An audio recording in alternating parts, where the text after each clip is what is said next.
Look at how enthusiastic she just walked in. She's like, absolutely. I can remember one time I was uncomfortable when I was working retail. Retail brings a lot of uncomfortable situations, but there was a woman who came in and she was already very angry at our store from the previous store she had. So she came in and she was very angry at me and she didn't throw a few insults, so I kind of froze up the first moment because I was still like only like 16 at that time, but my manager, she just said, she gave me like thumbs up and then I just kind of handled the situation and got her happy. I'm like, okay, you are the leader of this situation to the customer. You show me what you need and I'll get it to you. By the end, I was shaking, but she was happy. Good.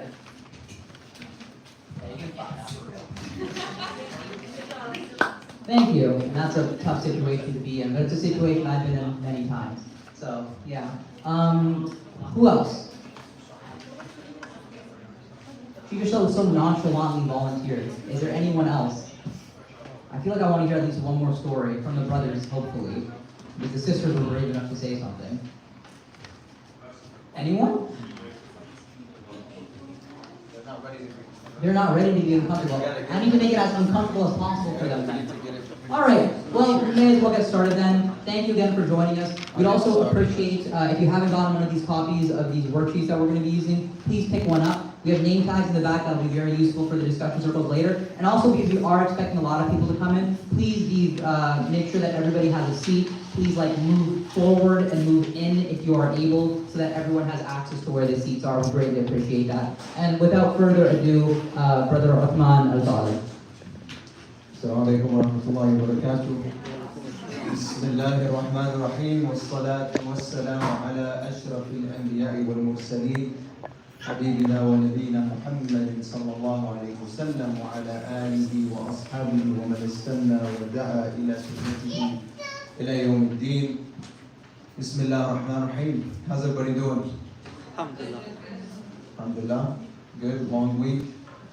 Tail end, tomorrow's Friday. TGIF, right? Alhamdulillah. So, the culmination of everything we've done is today.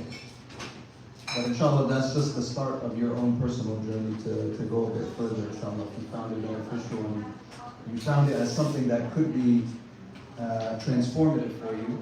So, in the handout, just so that you have something that you can take home with you, is a summary of how we got here. So we discussed the beautiful equation, the hero equation, which was hardship plus reaction equals outcome. And in that equation, the main variable that we have somewhat control over is our reaction, right? The hardships may come whether you like it or not, whether I like it or not. How we react to them is our decision. And the outcome is up to Allah subhanahu wa ta'ala. What that reaction brings is something that's unknown to us, but it does have a strong correlation between how you react and what will come. And that will always be positive if your perspective of Allah subhanahu wa ta'ala is positive. And we went through different examples and stories of the Rasul sallallahu alayhi wa alihi wa sallam. I think we did some personal stories. Went through Malcolm X, rahimahullah, Muhammad Ali, rahimahullah.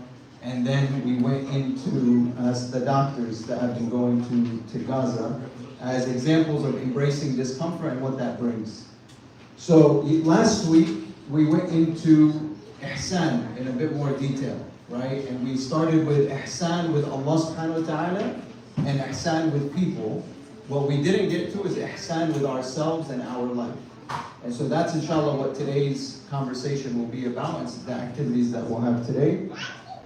And then you have kind of the taqwa, taslim, sabr, rida, all of those attributes that we discussed last week as well. And inshallah we'll jump into today's topic. Before we do so, this is a topic that is very dear to myself because it's the thing that I feel has led to the biggest changes in my life. And it's something that's going to take you to be a little bit present. So I want to take some time for you to just get yourself in a position where you can be present. Mentally, spiritually, emotionally. Because I'm going to have you close your eyes and we're going to go through something. Okay? So whatever you need to do right now to get into the zone, I need you to do it before I tell you to close your eyes. So I'm going to give you 1 minute to prepare yourself for traveling outside of where you're at today, and I'm going to put you somewhere very specific. And it might be very heavy to go there. So prepare your heart for it, prepare your mind for it, because what you put into it is what you're going to get out of it. If you blow by it, you won't get any benefit out of it. If you take it seriously and prepare yourself in this 1 minute, it may change your life. All of it is the intention that you put into it and how you deal with it. So 1 minute to get yourself ready.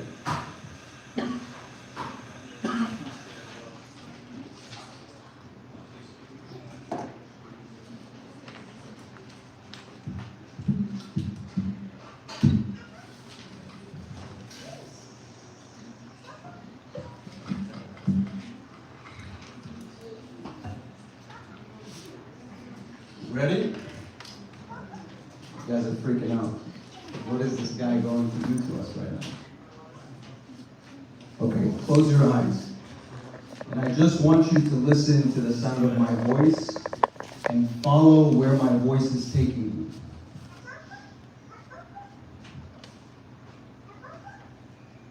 So there's chaos around you.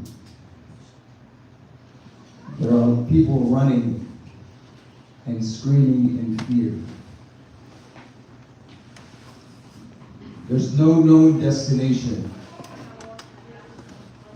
It's just a bunch of people you don't know that are running in a place that is unknown to you. It's unrecognizable. There's darkness. There's heat. You can feel the aura of fear. You yourself are afraid.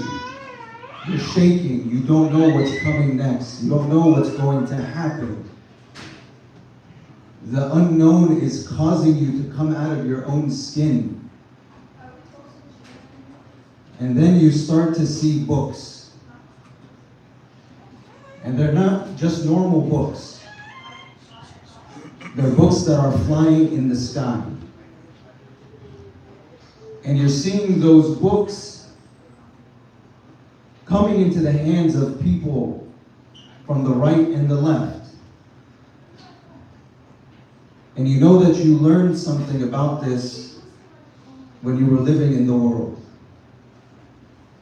You heard that the people that received their book in their right hands will be the ones who are successful. And you know that if the book comes in your left hand, you've lost. So you start to worry. Your life starts to pass between your eyes. What did I do that was right? What did I do that was wrong? Did I make repentance for those sins? Did I ask Allah subhanahu wa ta'ala for forgiveness? Will it come in my left hand? Should I start to hide my left hand? Put it behind my back. So you start to put your hand behind your back, afraid that you weren't ready for this moment. And then you start to see a book flying closer and closer and closer to you, like a precision missile, coming straight for you. And you don't know which hand it's going to come into. And it comes to you. And then you're told that it's your turn to go meet the one that you spent your entire life waiting to meet. And you walk into this place where all you see is light. but you see this large throne, golden and bright, and you fall to your knees in complete submission, in awe of what you're witnessing, in awe of the promise that has been told to you. And then you hear a voice tell you, اقرأ كتابك. اقرأ كتابك. Read your book. And depending in which hand you've caught that book, you will either shudder at the thought of reciting what is within it, or you will happily run around saying, هَاؤُمُ اقْرَءُوا كِتَابِيَهْ إِنِّي ظَنَنْتُ أَنِّي مُلَاقٍ حِسَابِيَهْ. Or you'll be someone that when you catch that book in your right hand, you would have been running around telling everybody to read from your book, because you knew that you were going to meet Allah subhanahu wa ta'ala on this day. And so when He tells you to read, you read with happiness. You read with ease. So I want you to open your eyes now. And a kitab goal is something that you work your entire life for that specific moment. Everything that we've done in our life comes down to one thing. Every single one of us. We will all have a promised meeting with Allah subhanahu wa ta'ala. There's no way to get around it. And in that meeting with Allah subhanahu wa ta'ala, that question that will be asked is for us to read our book. And the problem that I've noticed in my own life, and I've noticed in many other people's lives, is that we don't even think about that meeting. We don't sit and reflect on the magnitude of standing before Allah subhanahu wa ta'ala.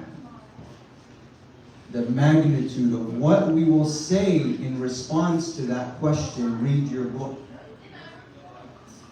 What will be the first words that we utter to Allah subhanahu wa ta'ala when He tells us to read our book? And that thought scared the life out of me. What am I going to say? Is it how much money I made? Is it the title that I held?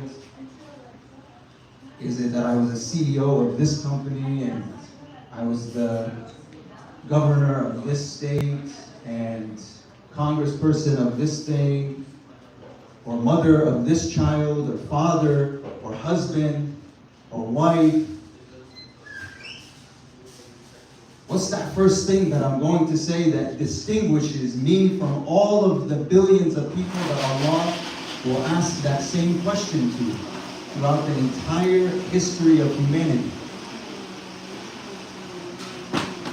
And if I know that I haven't been thinking about that moment, I haven't been visualizing that moment, I haven't been trying to write what I want to say at that moment when Allah asks me that question, then we live our life aimless. We live it for something that then in that moment we're not prepared to answer. And that thought just makes it feel like your soul is coming out of you. That's how I felt. And so I took stock of my life. I'm like, what in the world am I doing? So let me ask you a question. What does the conception of success look like in your mind? If I just ask you, what's a description of a successful person? What would you say? Just call it out. Descriptions of a successful person in your mind. And don't try to think about what I want you to say. Say what's in your mind. Quickly. Rich. What? Rich. Loving and generous. Loving and generous. Humble. Humble. Prophet sallallahu alayhi wasallam. What else? Come on, seriously. Like, don't give me the sugarcoat answers. What when you think about it? Rich? Reaching a goal. Someone who's reached a goal. What else? Come on, fame, fortune, the newest Gucci bag. Gets to go sit courtside on NEC, walking down whatever road they want to, and everybody's surrounded us. Come on, be honest with yourself. A scholarship winner. Good family, there's a lot of kids. Lots of kids, good family, living the dream. What, nice house? Got some land, not living in a condo or apartment, let's say. Nothing wrong with that. I'm just saying. Let's be honest with what we determine to be the conception of success. Because if we fake it right now, we fake it to ourselves and think that that's not the stuff that we look at. Allah tells us countlessly in the Quran, Al-Malu wal-Banun zinatul hayati dunya. That your wealth and your children are the benefits of this world, the beauties of this world, the things that delude us.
So our conception of what someone who is successful, again, if we've refined our souls, we understand that true success lies in different things that are not these apparent, outwardly attributes of success that the world wants us to think about, right? But that question then begs itself, how will you describe yourself? How will you describe what you did in life? An entire life that Allah gave us. What is that first response that we say to Allah subhanahu wa ta'ala when He says beautiful? What's the executive summary that we want to give to Allah subhanahu wa ta'ala? Because this is the most important meeting that any of us will ever have. Just think about in our normal life, what's the most important meeting you've ever met? Who's the most important person that you ever met with that you knew that you had a meeting and you're just like, you couldn't sleep, you couldn't prepare enough for that meeting. Every word written down, you're like, I know how to say all of the things that I want to say to not mess it up. You lose sleep over it, you get anxious about it. How anxious have you gotten thinking about that most important meeting that determines your eternity, my eternity? How often do we sit down and close our eyes and think about that? And what it is that we're going to say to convince Allah subhanahu wa ta'ala that even what's in our book, overlook it, Ya Allah. Overlook it. Because all I wanted to do was this, and I hope you accept it from me. I hope that is the culmination of my entire life. All of those years, 80, 90, 100 years worth of everything, where the book captures the small things and the large things. كبيرة وصغيرة إلا أحصاها. The book doesn't miss anything. But what's the executive summary that we want to give to Allah subhanahu wa ta'ala? That's what kept coming to my mind when I looked back at my life. I looked back at 15 years of working in corporate America, sitting with billionaires. And I'm like, I thought getting a title was going to serve the ummah. I was like, if I can, I worked at Google in San Francisco, met with hundreds of millionaires, billionaires, and I'm like, well, if I can get to a certain level, I can influence those people. I can bring Islam to that conversation. I could sit at that table and be the voice of reason. And I was like, I'm gonna work my hardest to do that because that's my mission. Allah put me here for a reason. Why is this random kid from Iraq that just coincidentally happened to end up in America during a time of war?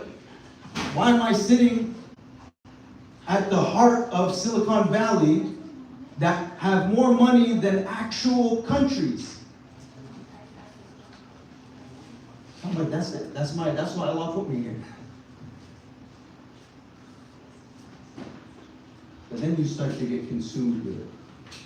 You start to make a lot of money. You start to see people with power. You start to think that you can do more than the system around you. And then you start to question, well, when things don't go the way that you wanted them to go. So all of that influence, you worked, you got to the place that you needed to get to. You were sitting in front of the C-suite, and you're seeing the atrocities that are happening in places that are dear to your heart, and yet nobody's listening. Nobody's willing to put anything, no matter what your title says. You could be the lead for whatever group you want to be, but it didn't lead to the things that you wanted it to lead to. And so then I had to rethink, hold on, this strategy of what I'm trying to meet Allah subhanahu wa ta'ala with, to say, Ya Allah, I was the leader of this thing, and that thing changed the world for the better. Is that the right 1 + 1 = 11? And so I really had to think about the meeting of Allah subhanahu wa ta'ala. Something had to be more. That 5 whys exercise we went through. Why do you think title is going to make a difference? Why do you think you make this much money, it's going to make a difference? Oh, I'm going to donate it. I'm going to help all Islamic relief. I'm going to help all of these causes around the world. I'm going to do all these things.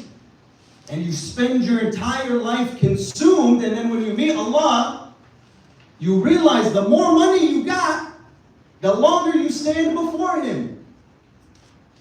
So hold on, what is that money supposed to do? What is it supposed to represent? What is it supposed to manifest? So it has to be deeper than money. So I realized your kitab goal can't be money oriented. It can't be, because our rizq is already written. What our sustenance in this life is already written for it. It's going to come to you and slap you in the face whether you like it or not. You're either going to be poor, middle class, rich. It's written, whatever happens. You just got to go and get it. But how much you go and put into trying to get it, if you fight for something that's never written for you, it's going to be hard to get. And I don't mean hard in the uncomfortable way hard. I'm saying you're going to lose everything that is actually the true blessing that Allah gave us. You're going to lose that trying to find something that was never written for you. It was never written for you. Money came easy. Somebody tell me, what's a great salary that you would think somebody living in this area would have?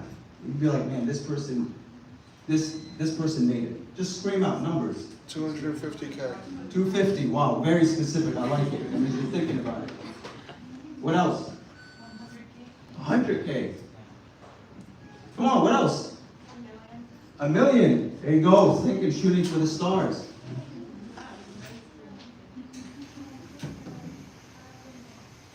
That money doesn't, when you have it, I was 30 years old.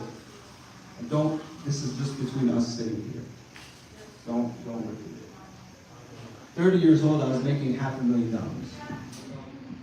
Bought a nice big house, pool in the backyard, kids have whatever they need. Did it get to my kitab goal? Did it get me to something that I would say before Allah, Yallah, I made this amount of money and I donated, whatever I donated, right?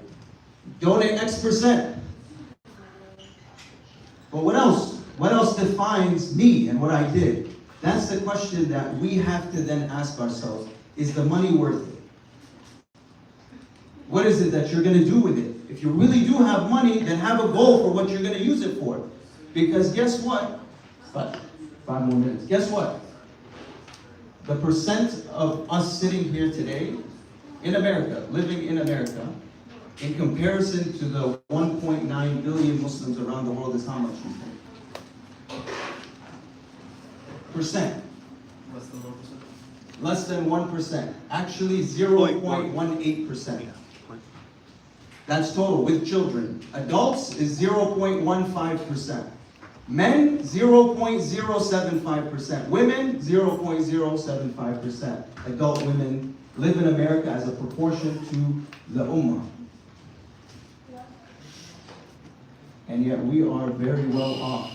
No matter how low we think we are in the totem pole of American socioeconomic status, compare that to 1.9 billion, we're doing very, very, very well. So then the question becomes, what's that fard kifaya on me living here? Because it's not just about taking that $500,000 and spending it on my own family. What about the 1.9 billion other people that Allah made me in charge of their success and needs, because I have an ummatic vision of the world.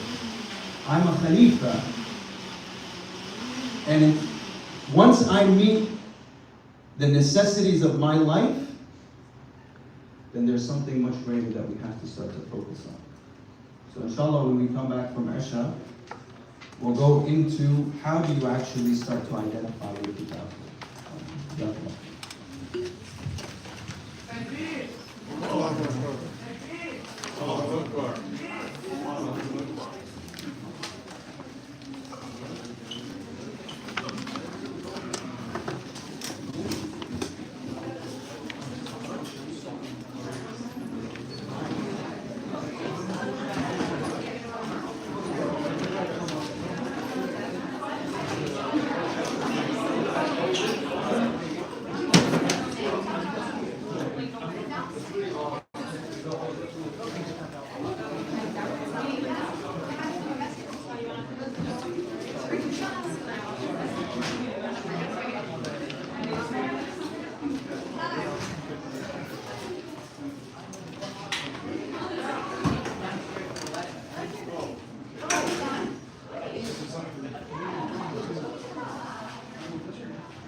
You have good problem again.